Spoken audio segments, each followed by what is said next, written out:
Bom dia, senhor presidente, nobres pares, colegas vereadores, também aos nossos secretários de saúde e também a nossa infectologista.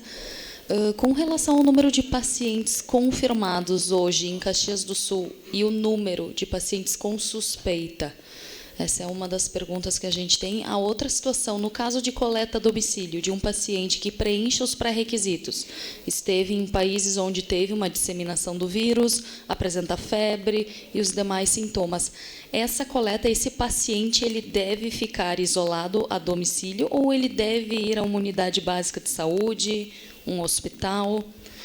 Em Caxias do Sul, a gente tem hoje algum caso de transmissão comunitária, que é quando os pacientes, onde não se sabe a origem, né, do vírus, porque essa pessoa não teve nenhuma viagem ao exterior, enfim.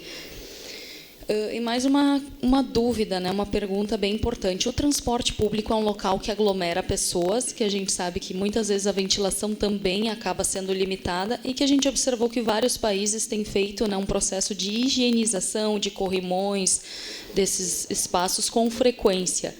Isso em Caxias do Sul, o transporte público, como é que está sendo tratado? Então, seriam essas as minhas dúvidas. Muito obrigada. Quanto aos ônibus, realmente assim, foi feito o contato, então os ônibus agora estão sendo higienizados 2 vezes por dia. A ideia é que na hora do pico tenha um reforço nos ônibus, mas realmente o transporte público é o problema, porque não tem como tu cortar transporte público para a economia. Então, o que acontece? O que se pode fazer é diminuir o número de passageiros e a higienização desse veículo o mais possível. É o que se pode fazer. E as pessoas também têm que continuar com seus hábitos de higiene aqui. Cobrir o rosto com o cotovelo quando tossir, levar seu frasquinho de gel, tocou, saiu do ônibus, higieniza as mãos. As pessoas têm que continuar conscientizadas que elas vão ter que manter esses hábitos por bom tempo. Tudo que a gente está fazendo é para retardar a disseminação do coronavírus. É esse o objetivo, é retardar. Esse retardar vai trazer para a população um sofrimento. Isso não tem como evitar. Isso vai acontecer. As pessoas vão ter alterações intensas da rotina dela. Mas é a única maneira de diminuir a disseminação e que eu tenha um número de casos que a minha rede consiga atender. Se isso não acontecer, vai ter gente nos corredores. Então, a conscientização da população é o mais importante. A gente depende da conscientização, que eles entendam que tem que diminuir a disseminação. É a única maneira de conseguir, pelo menos, dar um atendimento bom para as pessoas.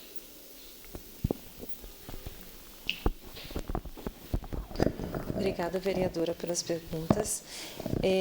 Com relação ao número de casos, até ontem à noite, nós tínhamos, então, 2 casos confirmados. Os 2 casos, eles não têm correlação um com o outro, né? Inclusive, vieram procedentes de países diferentes, né? Um veio da Itália e o outro foi para a França, Espanha e Suíça, né?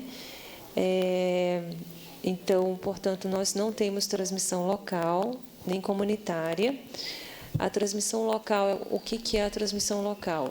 É quando uma pessoa que viajou passou para uma pessoa que não viajou, que teve contato próximo com ela. Tá? Essa é a transmissão local. A transmissão comunitária é quando uma pessoa que não viajou e que não teve relação com aquela pessoa que viajou apresenta o coronavírus, que é o que está acontecendo no estado de São Paulo e no Rio de Janeiro, né, que tem transmissão comunitária. O número de casos, então, são esses 2 confirmados, 27 descartados e 12 suspeitos. Tá? Então, a gente está tendo uma certa agilidade depois que o LACEN começou a fazer, então, os exames aqui no Rio Grande do Sul. Isso tem sido um curto espaço de tempo, a gente estava demorando bastante com a Fiocruz, até mais de 7 dias, a Fiocruz nos dá o retorno, e depois que o LACEN começou a fazer, então, isso curtou para 48, 72 horas. A gente tem sabido, inclusive, a gente tem entregado o resultado antes dos hospitais privados. Tá? E com relação à lei do transporte público, eu só gostaria de frisar também que nós chamamos a Visat para participar da capacitação. Então, uma representante da Visat participou da capacitação na quarta-feira passada, e nós orientamos essa questão da higienização e orientamos também com relação à abertura das janelas para que fossem mantida a ventilação natural. Né? Eu sei que, com a chegada do frio, isso vai ser um pouco mais difícil, né, para a população se conscientizar. E nós estamos providenciando a confecção de cartazes para que sejam colocados dentro dos ônibus. Né? Nós também já conversei com o pessoal da Visat e disponibilizei o material da comunicação, como aqueles e-cards, aqueles e-gifts, né, para ser colocado nos ônibus que têm televisão também. Tá? Próxima inscrita, a vereadora Gladys Frisch.